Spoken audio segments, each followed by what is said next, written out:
Hello friends, welcome to our channel. কেমন আছো সবাই? আমি পায়েল আর আমার সাথে আছে অন্তর, ক্যামেরায় আছে মৃত্যুঞ্জয়।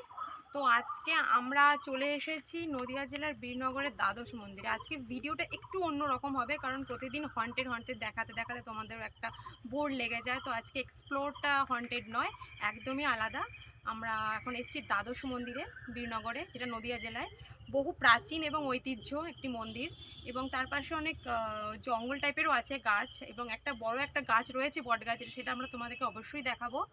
এবং মন্দিরটাও দেখাবো। একবার মন্দিরটা দেখিয়ে দেয়, নতুন হচ্ছে যেটা, এটা অনেক দিনে পুরনো মন্দির, এটা নতুনভাবে কনস্ট্রাকশন করা হচ্ছে মন্দিরটা আর কি।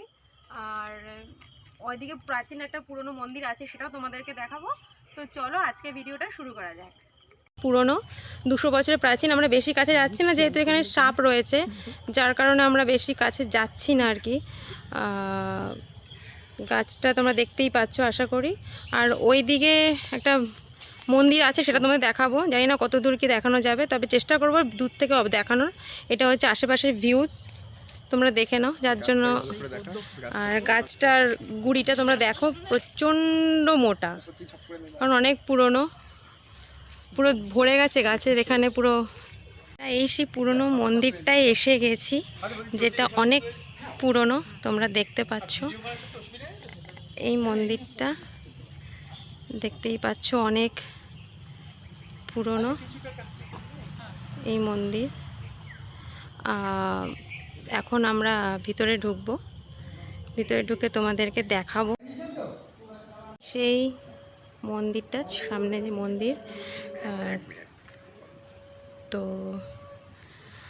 ইনি হচ্ছেন এই দ্বাদশ মন্দিরের প্রতিষ্ঠাতা, প্রভুপাদ শ্রী ললিতা প্রসাদ ঠাকুর। ইনি হচ্ছেন এই দ্বাদশ মন্দিরের প্রতিষ্ঠাতা।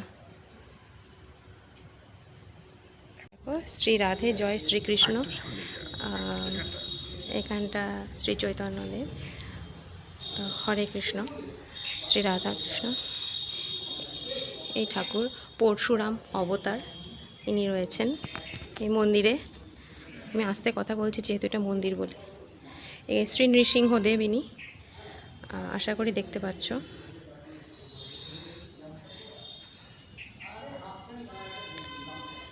শ্রীকৃষ্ণ চৈতন্য মহাপ্রভু,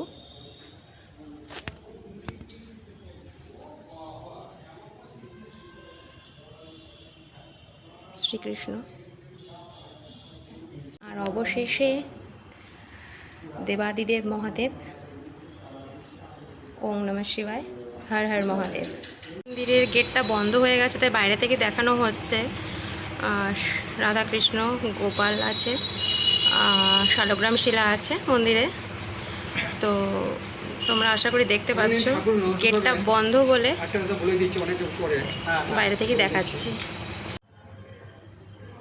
এখন দেখা যাচ্ছে যে মন্দিরের উপরের যে ভিউটা, সেটা আমরা তুলে ধরলাম তোমাদের কাছে। এটা মন্দিরের চূড়াগুলো। তো আশা করি তোমাদের খুব ভালো লাগবে আজকের এই ভিডিওটা। 200-250। আচ্ছা, অনেক পুরনো মন্দির। এইটা অনেক পুরানো মন্দির, মন্দিরটা অনেক পুরানো, আর এখানকার বংশটাও অনেক বহুত পুরানো। আচ্ছা, এই যে জমিদার বংশ বলে বীরনগরে, হ্যাঁ হ্যাঁ, বীরনগরে 3টে জমিদার ছিলেন। আর তার প্রথম হচ্ছে মুস্তাফি বংশ। এই আমরা যেখানে দাঁড়িয়ে আছি, যে জায়গাটায়, এটাকে বলে মুস্তাফি বংশ। আচ্ছা, এই মুস্তাফি বংশ আপনাদের হাটে যেতে, ওই যে মুস্তাফি বংশের পুরোনো জায়গাটা, পুরোনো জায়গাটাতে ওখানে ওনাদের বংশধর ছিল, এবং আছেও এখন কিছু কিছু বংশধর। এবং ওখান থেকে সব পরবর্তীতে এসব এসে এই জায়গাটাতে, ওনার নাম হচ্ছে ঈশ্বরচন্দ্র মিত্র মুস্তাফি।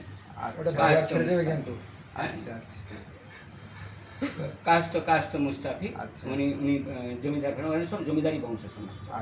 তো ওনার ওটাকে বলা হয় উল্লাহ মুস্তাফি বংশের একটি গ্রন্থ লিখেছিলেন সৃজননাথ মুস্তাফি।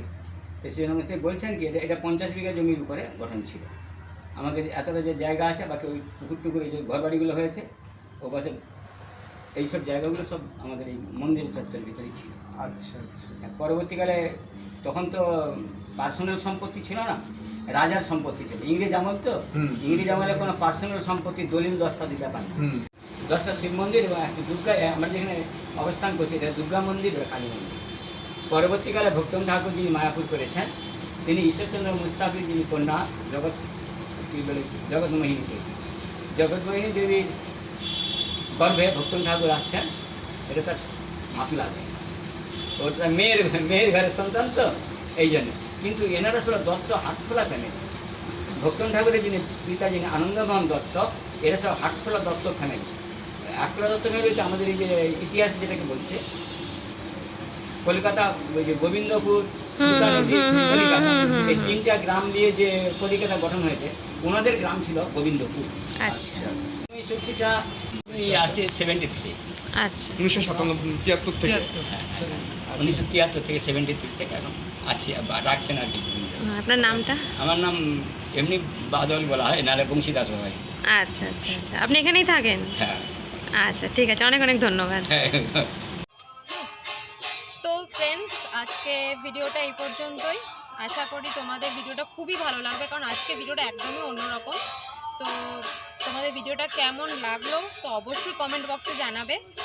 আর আরেকটা কথা, যতটা ভিউজ আসছে আমাদের ভিডিওটা ঠিক ততটা সাবস্ক্রাইব হচ্ছে না। তোমরা দয়া করে প্লিজ আর কি ভিডিওটা সাবস্ক্রাইব করবে। তোমরা আমাদের পাশে থেকো, নাহলে তোমরা নতুন নতুন ভিডিও উপহার দিতে পারবো না। তোমরা যদি আমাদের পাশে না থাকলে আমরা উৎসাহ পাবো না। তো তোমরা অবশ্যই ভিডিওটা ভালো লাগলে লাইক, কমেন্ট অ্যান্ড শেয়ারের মাধ্যমে ছেড়ে দেবে, এবং তার সাথে চ্যানেলটা সাবস্ক্রাইব করবে। হ্যাঁ, তবে ভালো থেকো, দেখা হচ্ছে নেক্সট ভিডিওতে। শুভরাত্রি।